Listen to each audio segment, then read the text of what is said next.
காரைக்கால் மாவட்ட ஆட்சியர் வளாகத்தில் ஆட்சியர் குலோத்துங்கன் தலைமையில் குறைதீர்ப்பு முகாம் நடைபெற்றது.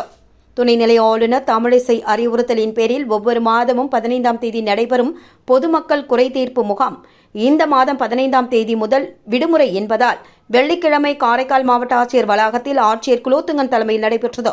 இதில் முதுநிலை காவல் கண்காணிப்பாளர் மணீஷ் மற்றும் துணை ஆட்சியர் ஜான்சன் உட்பட அனைத்து துறை அதிகாரிகள் முன்னிலையில் நடைபெற்றது. இதில் அதிகாரிகளுடன் கலந்து ஆலோசித்த ஆட்சியர் சென்ற மாதம் பெறப்பட்ட மனுக்கள் மீது எடுத்த நடவடிக்கைகள் குறித்து ஆலோசனையில் ஈடுபட்டார். மேலும் இந்த மாதத்திற்கான குறைதீர்க்கும் முகாமிற்கான மனுக்கள் பொதுமக்களிடம் இருந்து பெறப்பட்டது. இந்த குறைதீர்ப்பு முகாமில் சிகப்பு நிற குடும்ப அட்டை வேண்டியும் எல்ஜிஆர் பட்டா வேண்டியும் மனுக்கள் அளிக்கப்பட்டிருந்தது. மேலும் வேளாண் துறை மூலமாக வழங்க வேண்டிய இடுபொருட்கள் வழங்க வேண்டியும், தெருவிளக்குகள் சீர் செய்ய வேண்டியும், சாக்கடைகளை சுத்தம் செய்ய வேண்டியும் பல்வேறு மனுக்கள் பெறப்பட்டுள்ளது. இதில் குறிப்பாக சிகப்பு நிற குடும்ப அட்டை வேண்டி 77 மனுக்களும், எல்ஜிஆர் பட்டா வேண்டி 2 மனுக்களும், பொதுவாக 63 மனுக்களும் ஆக மொத்தம் 142 மனுக்கள் பெறப்பட்டுள்ளது.